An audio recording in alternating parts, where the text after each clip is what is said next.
নিজের golden boot নিলাম করে পাওয়া 12 কোটি টাকা নির্দ্বিধায় যিনি দান করে দেন প্যালেস্টাইন বাচ্চাদের উদ্দেশ্যে, তার নাম Ronaldo, Cristiano Ronaldo dos Santos.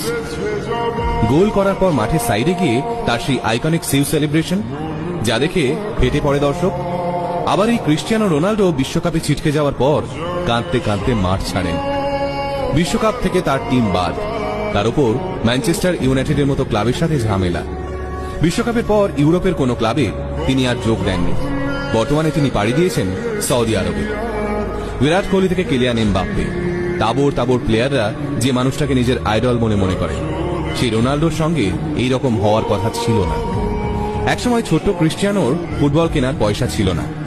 ছেঁড়া বলের ভিতর কাপড় ঢুকিয়ে প্র্যাকটিস করত ছেলেটা। খেলার সময় একটু দৌড়াদৌড়ি করলেই হার্টবিট তরতর করে বেড়ে যেত তার। ডাক্তার বলেছিল ফুটবল খেলা না ছাড়লে হার্ট অ্যাটাক হতে পারে। রাশিয়া পর্তুগালের খেলা খেলতে নামার আগে বছর 20 ছেলেটি জানতে পারে মৃত্যু হয়েছে তার বাবার। ড্রেসিং রুমে কান্নায় ভেঙে পড়েছিল ছেলেটি। পরে ওই ম্যাচে ম্যান অব দ্য ম্যাচ হয় সে। একসময় ছেঁড়া জামা পরে স্কুলে যাওয়ার সময় যাকে ব্যঙ্গ সহ্য করতে হয়েছিল, সেই ছেলেই আজ সমগ্র পৃথিবীর প্রিয় খেলোয়াড়। আর তার সম্পত্তির পরিমাণ প্রায় 8,000 কোটি টাকা।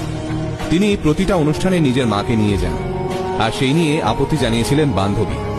মাকে নিয়ে বান্ধবীর আপত্তি আছে শুনে তৎক্ষণাৎ নিজের বান্ধবীকেও ছেড়ে দেন তিনি। এতটাই শক্তিশালী ছিল তার শিকড়ের টান। রোনাল্ডোর জন্ম এক গরিব পরিবারে। 2 বেলা দুমুঠো ভাত জোগাড় করতে রোনাল্ডোর বাবা হিমশিম খেত। ভালো জামা কাপড় কিনে দেওয়া তো দূরের কথা, ছেঁড়া জামা পরে স্কুলে যেতে হতো তাকে। বাড়ির আর্থিক অবস্থা খারাপ, বাবা সারাদিন মাতাল হয়ে থাকে। নোংরা জামা কাপড় পরে স্কুলে গেলে কপালে জোটে শিক্ষকদের গঞ্জনা। কয়েকটা পয়সার জন্য খুব ছোট থেকেই সাফাই কর্মীর কাজ করতে থাকে রোনাল্ডো।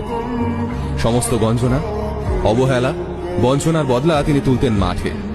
ফুটবলের শট মেরে, নিজের থেকে বয়সে বড় ছেলেদের ড্রিবল করে, মাঝমাঠ থেকে ফ্রি কিক মেরে।